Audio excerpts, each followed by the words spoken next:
একটি মৃত্যুও আমাদের কাছে কাম্য ছিল না। আজকে যদি আমরা অতীতে যেতে পারতাম টাইম মেশিন দিয়ে, আমরা প্রতিটি মৃত্যু আটকে দেওয়ার সুযোগ থাকলে আমরা সেটা চেষ্টা করতাম, কারণ প্রতিটি মৃত্যু এবং হতাহত আমাদের বুকের উপরে ভারী হয়ে আটকে আছে।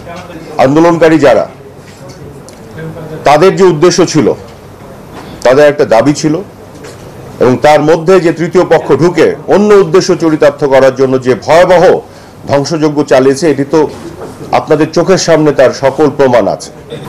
তাদের সাথে আমারও আলাদাভাবে কথা হয়েছে, তার ছোট ভাই সেখানে ছিল। যেটি বলা হয়েছে আমাকে যে আমরা কোনো কিছু চাই না, আমরা বিচার চাই।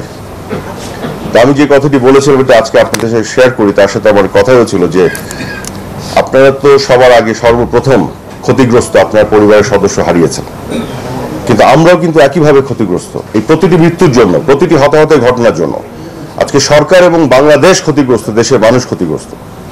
হয়তো কোনো একটি তৃতীয় পক্ষ এটার সুবিধা নিচ্ছে, কিন্তু যদি ক্ষতিগ্রস্ত কেউ হয়, প্রাথমিকভাবে ক্ষতিগ্রস্ত সেই পরিবার যারা সরাসরি তাদের সদস্যদের হারিয়েছেন, এবং তারপরে এই সরকার এবং এই দেশ এই মৃত্যুগুলোর ঘটনাগুলোকে ঘিরে আজকে বাংলাদেশের বিরুদ্ধে যে অপপ্রচার এবং আমাদের যেভাবে এক ধরনের বদনামি করার অপপ্রয়াস, কাজে আমরা ক্ষতিগ্রস্ত পক্ষের অংশ।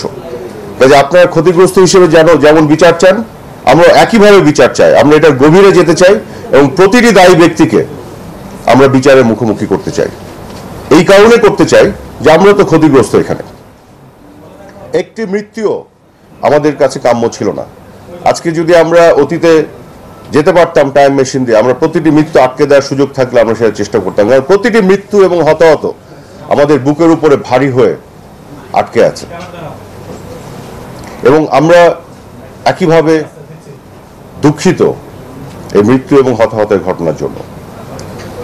দুঃখজনক হলো সত্যি যে শিক্ষার্থী আন্দোলনকারী যারা, তাদের যে উদ্দেশ্য ছিল, তাদের একটা দাবি ছিল, এবং তার মধ্যে যে তৃতীয় পক্ষ ঢুকে অন্য উদ্দেশ্য চরিতার্থ করার জন্য যে ভয়াবহ ধ্বংসযজ্ঞ চালিয়েছে, এটি তো আপনাদের চোখের সামনে তার সকল প্রমাণ আছে। আজকে যারা জেল ভেঙে নরসিংদীতে কয়েদিদের বের করে নিয়ে এসেছে, উচ্চ পর্যায়ে জঙ্গিদের বের করে নিয়ে এসেছে, জেলের যত স্টাফ যারা তাদেরকে বন্দী করে রেখেছিল, যত ধরনের অস্ত্রশস্ত্র তারা লুট করেছিল, এগুলো কি শিক্ষার্থীদের কাজ হতে পারে? হতে পারে না।